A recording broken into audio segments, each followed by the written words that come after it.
I think I risk repeating myself by putting more stress on the importance of governance. I am of the view that if we have to fix only one thing in Africa, that thing should be governance. And I'm saying this because looking at Africa's trajectory, Africa's development over the past years, over many years, I've come to realize one thing. Those countries that have started off at the same level with Africa and today have surpassed us have one thing in common, or have one thing that I can attribute their success to. They seem to have gotten governance right.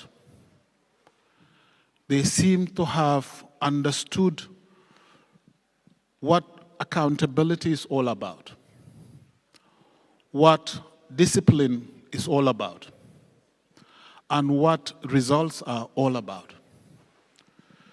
All of us, when we travel around, if we speak frankly among ourselves,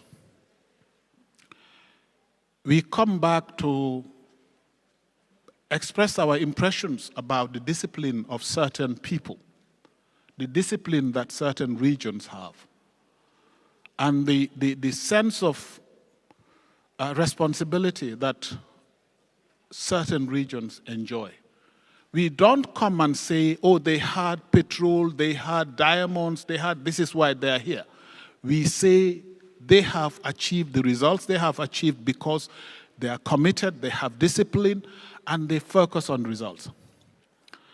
Now, coming back to your question, regionalism can help our countries, and the Sahel included, by mainstreaming governance and making it an important consideration in the way we do business. And as I said yesterday, that does not mean we focus only on elections, but we focus on results, delivering results for the people. And you cannot deliver results for the people if there is no sense of accountability, if there is no discipline. This whole notion of patriotism and everything, it's more about accountability and discipline. So I think the role that regional organizations have been playing and should continue to play is to mainstream governance, to make sure governance stays at the center of what we are doing. You fix governance, you fix development. This is my belief, and I have seen it elsewhere, where regions or countries that have fixed governance, those are the regions we are admiring today. And we might wonder how certain places that might not necessarily be, in our narrow sense of governance, might not be the best in our governance parameters. They do have components of governance that underline what they are doing. These are countries that shun corruption. These are countries that make sure integrity governs whatever they are doing. So our regional organization, and ECOWAS in particular, needs to keep governance at the center stage. Organizations such as the UNDP must make sure their programs on governance stay strong and well-funded. Anything else you do, you will be just helping us with fish. We want you to give us the net to fish with, train us to fish. And governance is one way of doing that. That's my immediate reaction to your question. Thank you very much, Dr. Touray. I would come back to you because I got a lot of questions from the room. People wanted me to ask you, With the ETA, the Alliance of the Sahelian States, IOS, should we be worried about ECOWAS and the regional bloc?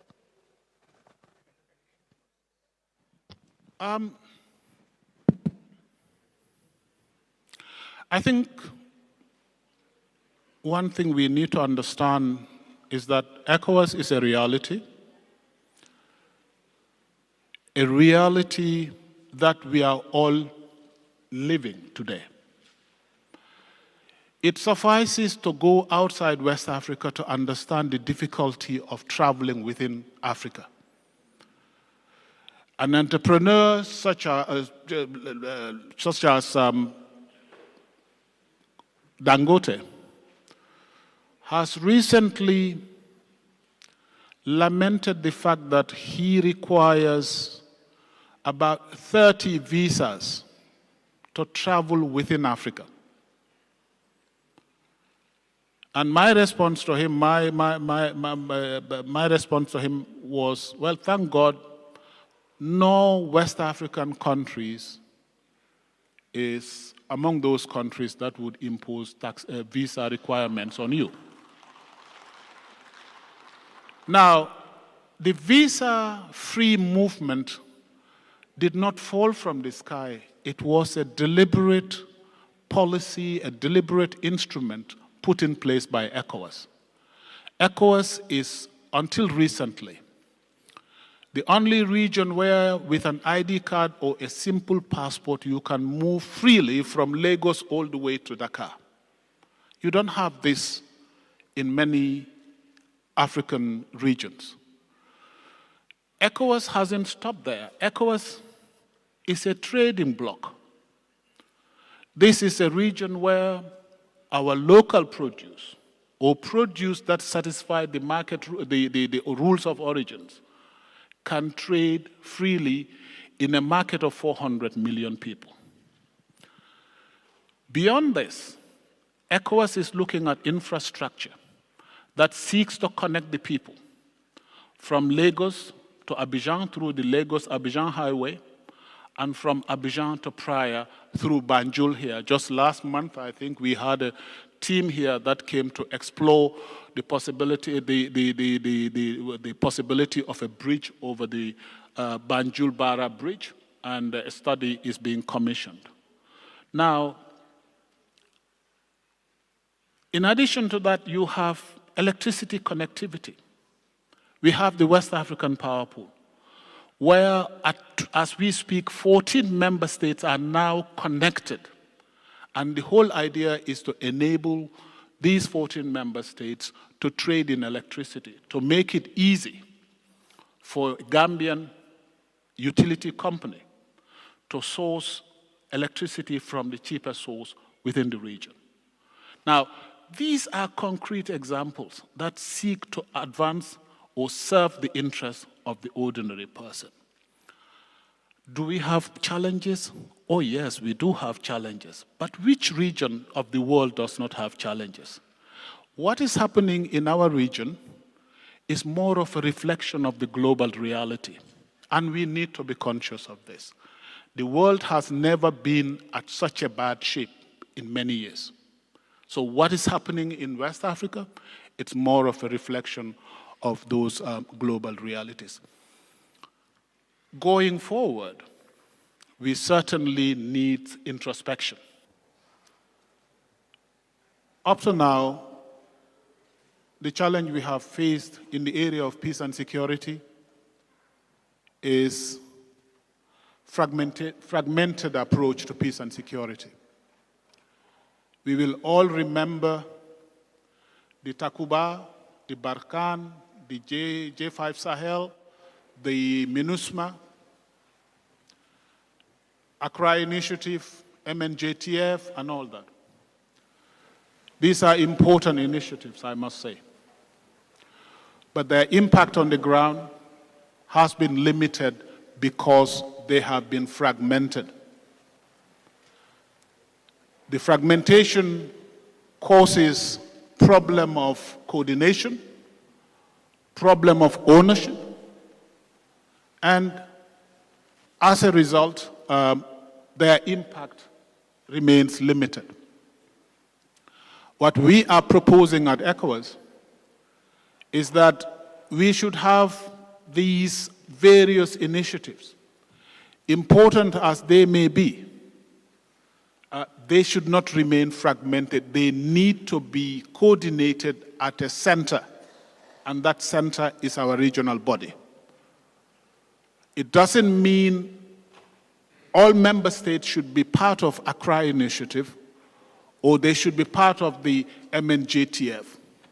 But the fact that they are coordinated from a center builds ownership. It promotes ownership and it makes coordination much easier. That is one thing in the area of peace and security. We need a coordinated and owned approach to peace and security in the sub-region. The second area is deeper integration. We need a compact on deeper integration. How do we do this? We need to be able to trade more among ourselves. As we speak, intra-community trade is around 12% in our sub-region. The continental average is about 18, 20%, depending on which report you are looking at. Regions that have been integrated sufficiently are trading at a level or at a tune of 60 to 70%. European intra-community trade in Europe is about 70%. In the ASEAN countries, it's about 60%. We are only at between 15 and 20%. So we have a long way to go. So the compact we need in this area is to boost intra-community trade. How do we do this? First, we need to build the capacity to produce. Sufficient investment must be done in our productive sectors so that we can produce. It is one thing to have market access, but a totally different thing to have what to trade or what to sell in that market. So we need to build the productive capacity of member states. We also need to build the infrastructure. It is no secret that movement within the region is more difficult than moving from the region to another region. So we need to build the infrastructure.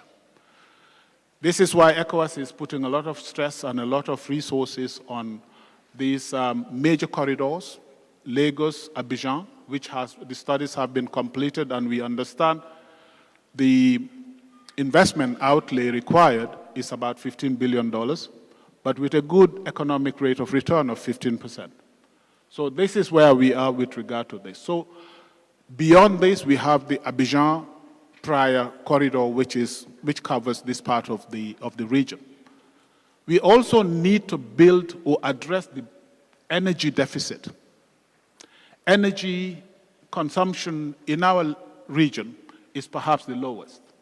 You can't produce and sell. You can't build the productive sector with the sort of energy access we have. So we need to work on this. So this is, in a nutshell, the second compact we need to have. The third compact is human development. We need to focus on education, education and education. And if I have $1 to spend on education, I will put it on the education of girl child. This is because we, as Africans, we see how much the women are bearing the brunt of poverty, how much women are carrying that. We need to educate women. We need to train the girl child to be able to defend herself sometimes from man-induced poverty. If you go to our villages, some of these child marriages we see can be addressed by training girls, by educating girls. And some aspects of poverty we are facing in our community can be attributed to some of these traditional practices of marrying of children at very young age. So the education of a girl child and education in general must be second compact we must have. Now, my co-panelist has spoken about these phenomena of young people taking the risk of crossing the Mediterranean Sea and all this. In many instances, in the Gambia here, we call it the back way.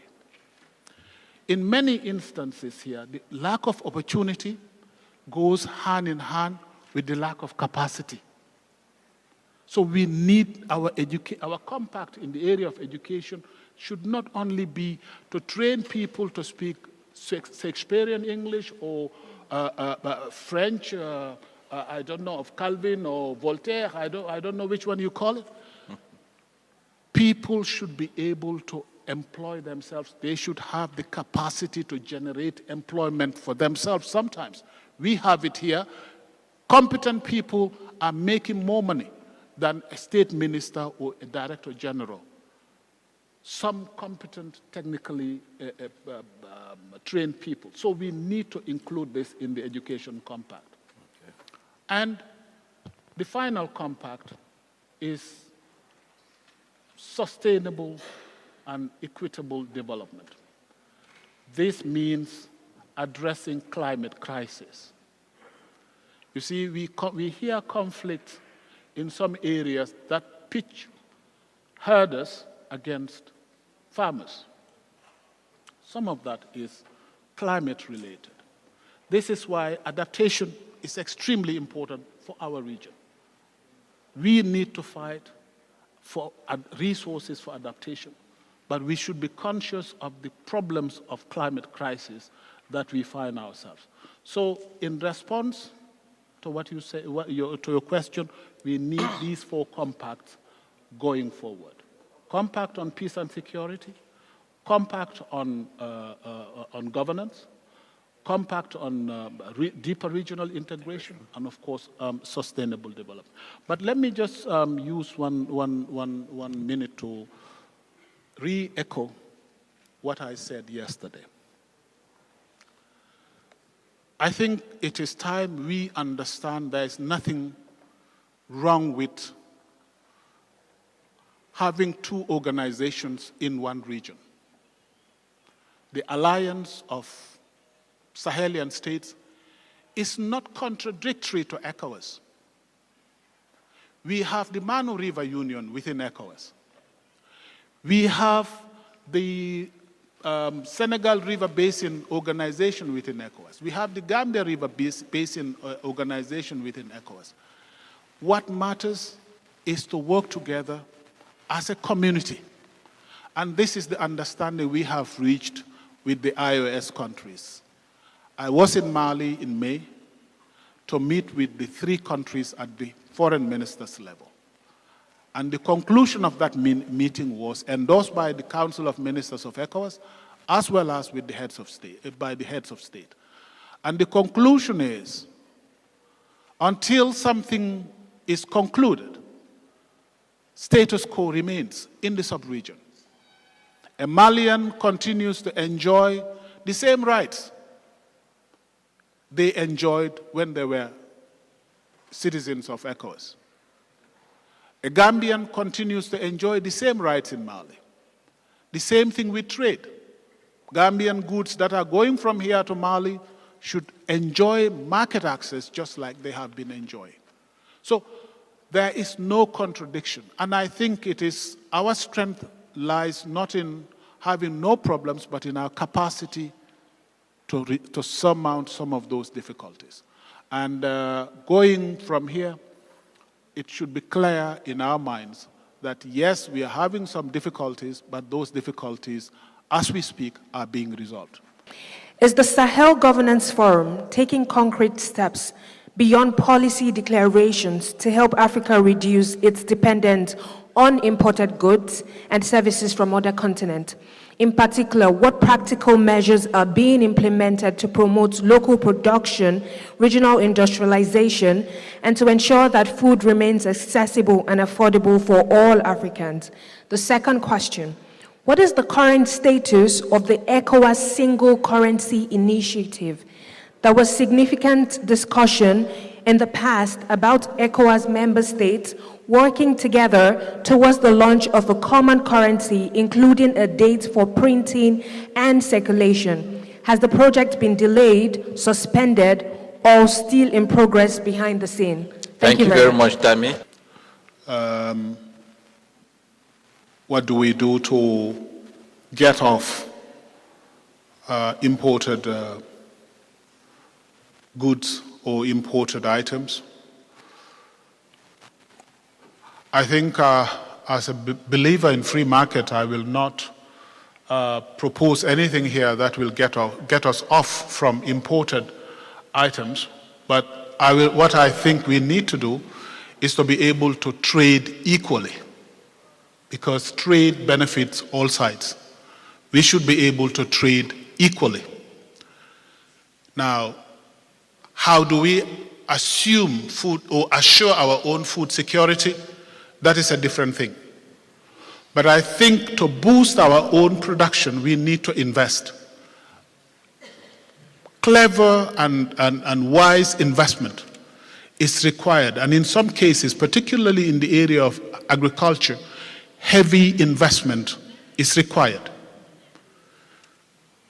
This is what we would have to do, perhaps at the expense of other sectors, to be able to boost production at the agricultural level, to be able to boost production at the industrial level.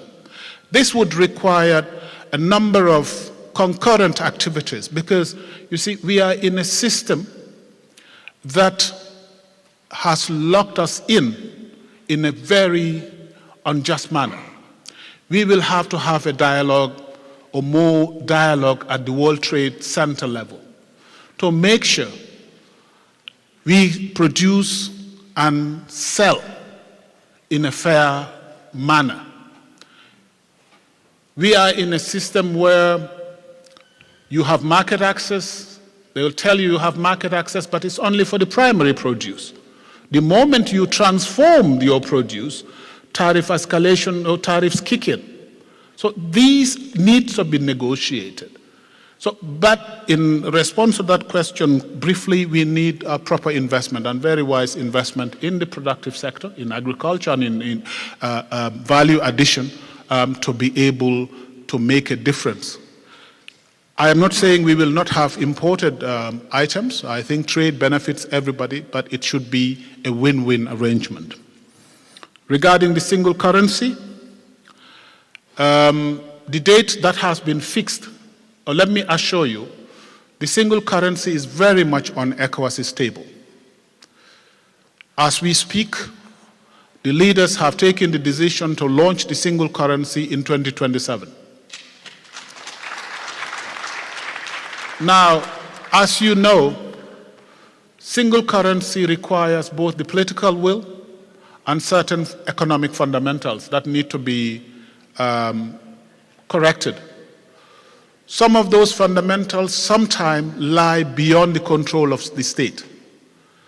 Fundamentals such as debt levels, fundamentals like deficits, the fundamentals like inflation. As you know, many of our member states, in addressing the challenges of COVID, had to go for more debt. And that, in a sense, was beyond their control. This is why the date for the launch of the single currency has been moved to 2027.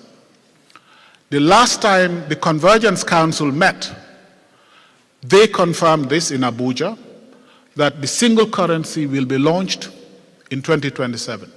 Now, whether it will be launched by all the countries, that is the question. But it has never happened anywhere.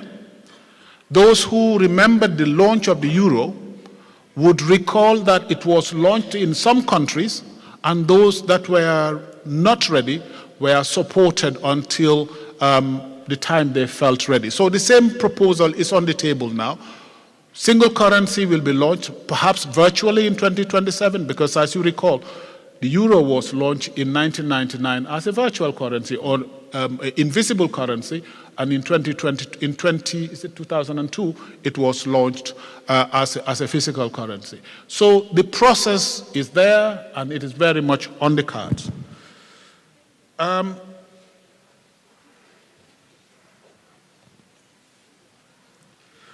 ECOWAS doing well and communicating poorly, I agree with you.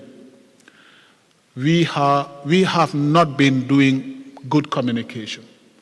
It is only now that we have tried to revamp our communication outfit, but it was a function that was really dysfunctional. We are now trying to improve on it, and I must say we've been taken unawares. As Minister Gajo said, we found ourselves confronted with a social media that was going at a speed of lightning. And as an institution with poor communication function, we could not catch up. And I don't think any country can catch up with what is happening now. When I consulted partners, this is an area they all lamented about. And this brings me to the question, our youth are in between the rock and the hard place. They are being abandoned, but also manipulated. If we're talking about youth being abandoned, we should recognize this, but we should also recognize that they are being manipulated, particularly by deep fake. You see, even the trained eyes cannot tell the difference between the deep fake and reality today, let alone the untrained eyes like us. I mean, you can be presented in China this afternoon when you are sitting in Banjul. So these are some of the dangers we are facing, and our youth need to be alerted to this. The second, the reform of the supplementary protocol. The supplementary protocol has been a subject of discussion at various levels in Council. The last time it was objected to by two countries, including this Gambia here. Some time ago it was objected to by Gambia and another country. I am a Gambian, I can mention Gambia. Recently, 3 countries have raised reservations, and those reservations required some consultation, and those consultations have been going on, including with Senegal, including with 2 other countries, and this is where we are to ensure that we have a convergence on the provisions of the text before we present it for adoption. But it is very much alive and on the table. ECOWAS's financial autonomy. As a regional economic community, ECOWAS has an admirable level of autonomy. As we speak, between 70 and 80% of ECOWAS activities are being financed by the community levy. And all member states are up to date except 2. For the first time in 19 years, Nigeria paid up 100% of its community levy last December. That shows the mark of confidence that the community continues to have in ECOWAS. So, as we speak, all member states are up to date with the payment of their community levy, and we do hope this continues. The 2 countries that are a little bit reluctant are being engaged at all levels to ensure that they make their payments. You see, the community levy is being paid by you and I. Ordinary citizens who are using imported items are paying for the community levy. So for countries not externalizing those resources is in a way illegal, because they are receiving the money on behalf of ECOWAS from citizens, So using it differently is like using illegal money or using the resources illegally. So this is what member states have understood, and they are all complying with the remittance of the community levy. Now, no man is an island. ECOWAS has strong partners, and one of those partners is China. Now, if a partner offers you a facility, the most you can do is to welcome that. This conference hall we are sitting in is a product of partnership. So the new office facility of ECOWAS is a product of partnership, and I want to use this opportunity to thank the Chinese government for being so generous. The office facility should be completed by the end of this year, and it was built at a tune of $32 million. We are very grateful for that, but it does not show, that does not mean we are not financially autonomous. Mr. Chair, I hope I have responded to the question. You have. Thank you very much.